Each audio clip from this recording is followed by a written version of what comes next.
परागकण के बाह्य चोल में उपस्थित स्पोरोपोलेनिन का अपघटन किससे संभव है?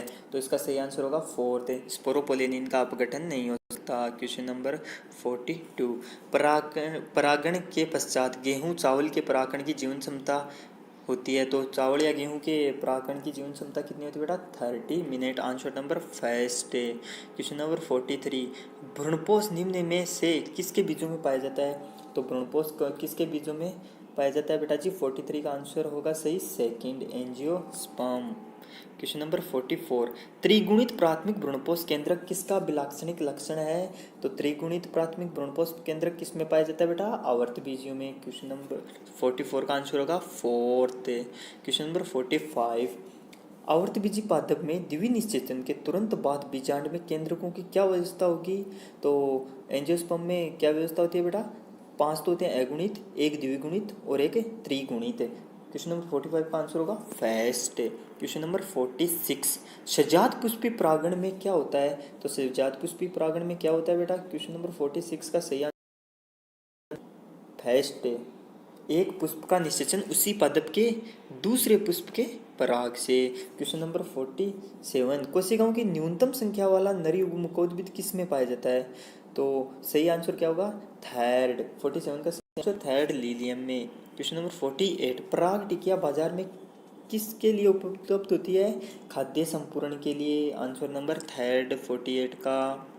क्वेश्चन नंबर 49, तंतुरूप समुच्चय का क्या कार्य है? पराग नली के प्रवेश का मार्गदर्शन करना। Answer number fourth. Question number 50, albumin रहित बीज किस में उत्पादित होते हैं? तो इसका सही आंसर क्या होगा? एल्बुमिन रहित बीज किस में उत्पादित होते हैं बेटा? मटर में। Answer number fourth.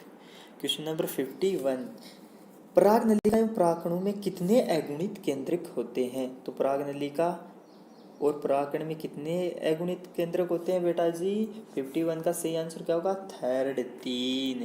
Question number 52, एक लिंगाश्रयी स्थिति से आपका क्या तात्पर्य है? तो एक लिंगाश्रयी स्थिति से आपका क्या अर्थ होता है बेटा? 52 का सही आंसर सेकंड, भिन्न पादपों पर नर तथा मादा जनन संरचना। क्वेश्चन नंबर 53, संचरण उत्तक किसका अभिलक्षण है? तो संचरण उत्तक किसका अभिलक्षण है बेटा? 53 का सही आंसर फर्स्ट, ठोस वर्तिका। क्वेश्चन नंबर 54, निम्नलिखित में से किसमें परागकण कार्य की आवश्यकता हो सकती है परंतु यह आनुवंशिकता सवयुग्मक के समान होता है? तो इसका सही आंसर होगा फोर्थ, सजात पुष्पी परागण। क्वेश्चन नंबर 55, निम्नलिखित में से कौन सा एक कथन सत्य नहीं है? तो इन कथनों को पढ़ो कि कौन सा एक कथन सत्य नहीं है। तो इसका 55 का सही आंसर होगा थर्ड, शहद मधुमक्खियों द्वारा पुष्पों से इकट्ठे किए गए परागकण का पाचन करके बनाया जाता है। क्वेश्चन नंबर 56, नाभिका कहाँ पर एक निशान होता है? नाभिका कहाँ पर एक निशान होता है बेटा? नाभिका होता है बीज पे, जहाँ बीजांड वृंत जुड़ा रहता है। क्वेश्चन नंबर 56 का आंसर फोर्थ।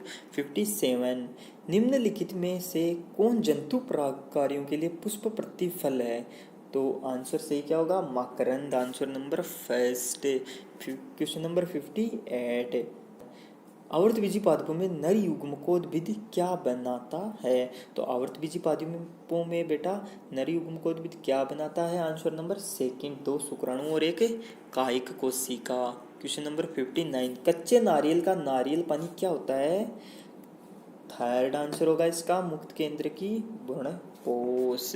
क्वेश्चन नंबर 60, तंतुरूप उपकरण किसका विलाक्षणिक गुण होता है? तो तंतुरूप उपकरण किसका विलाक्षणिक गुण होता है बेटा? सहायक कोशिकाओं का। Answer number first.